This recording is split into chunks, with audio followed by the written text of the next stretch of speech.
Alors le bachelor graphiste-jeux vidéo est une formation en 3 ans qui vise à former des graphistes spécialistes dans le jeu vidéo et les formes nouvelles d'interaction.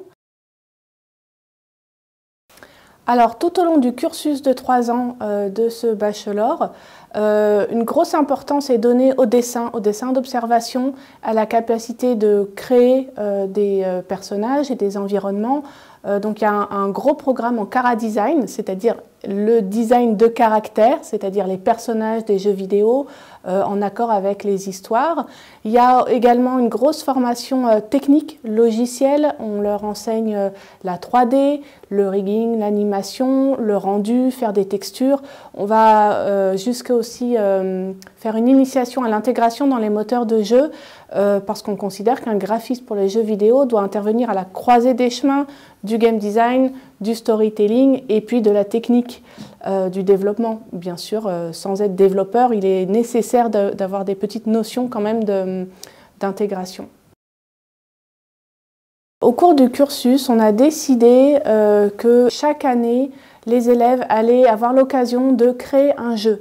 Alors bien sûr, en première année, c'est plutôt au stade du prototype, mais ça permet d'avoir une bonne référence de compétences et puis d'avoir quelque chose à mettre dans son book. Par exemple, en première année, on a eu un projet d'équipe l'an dernier dont le thème était le corps humain. Donc bien entendu, on a eu des projets sur une infection virale vue de l'intérieur. On a eu un projet sur Osiris, donc ce dieu qui a été découpé en bouts et il fallait aller chercher ces pièces dans une ville égyptienne. On a eu une fabrication de zombies dans un laboratoire. Et nous avons eu également le dernier humain dans une station spatiale habitée par des robots qui se demandent ce que c'est que l'humanité. Voilà, donc ça c'était pour l'expérience de première année qui est assez libre. En deuxième année, on a 2 projets d'équipe, donc 2 jeux à réaliser, un imposé en 2D, l'autre imposé en 3D. Et la dernière année sera consacrée à un projet de diplôme, à un grand projet de jeu, là pour le coup potentiellement shippable. Alors la sélection se fait en plusieurs sessions. Ça commence par une sélection sur dossier. Ce dossier comporte un CV, une lettre de motivation qui a son importance, également les derniers bulletins scolaires. Alors évidemment, on ne recrute pas sur la qualité scolaire des étudiants. Il peut se produire que des gens aient eu plus ou moins de chance scolairement, soient plus ou moins adaptés, mais par contre des compétences qui nous intéressent. Donc ça, c'est la première sélection. Ensuite, on passe à une épreuve orale qui est précédée d'une petite épreuve artistique de création, un petit croquis, en fait, on va dire une énigme graphique à résoudre, et ensuite un entretien d'1 quart d'heure, 20 minutes en visioconférence. Ce bachelor ouvert récemment s'appuie sur les compétences et les expertises de l'école de Gobelin, et aujourd'hui on retient un candidat sur 2.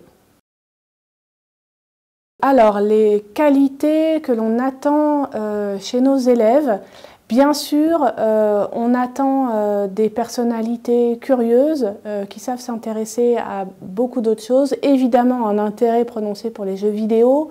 On porte une grande attention à faire la différence entre un gamer consommateur et un gamer capable d'être créateur. Donc ça, c'est vraiment quelque chose auquel on est très attentif pendant le concours d'entrée. Ensuite, bien sûr, il faut être capable d'apprendre, de sortir de sa zone de confort. Et puis le programme est très très dense techniquement, donc il faut être très attentif, complètement là, et on attend beaucoup d'assiduité. Alors l'expérience préalable peut être assez diverse, mais c'est vrai qu'on accorde une grande attention au niveau de dessin des candidats. Et on aime bien que les gens aient une patte, sachent observer, et le dessin d'observation est une base indispensable.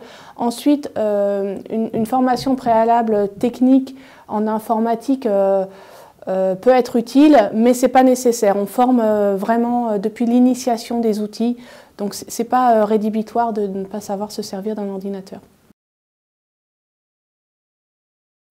Alors, les conditions de travail en temps normal sont optimum. On est sur le campus Gambetta qui est porte des Lilas avec des logos quasiment neufs très agréable, vraiment très confortable. Alors là, bien entendu, les conditions ont un peu changé cette année, mais le bachelor a la possibilité de doter chaque élève d'un ordinateur portable suffisamment puissant grâce à un partenariat avec Acer, ce qui fait que tous les élèves ont pu travailler de chez eux et on a pu maintenir les enseignements en visioconférence sans rupture, on va dire. Je conseille de dessiner encore et de dessiner toujours, d'observation, c'est très important de dessiner des vraies choses que l'on voit avec ses yeux plutôt que de reproduire des choses qui ont déjà été interprétées en 2D, d'être curieux, toutes sortes de pratiques et surtout de ne rien omettre dans le dossier artistique. Tout peut nous intéresser, tous les domaines de la création, tous les domaines d'intérêt, plus les champs d'intérêt sont vastes et plus ça nous intéresse.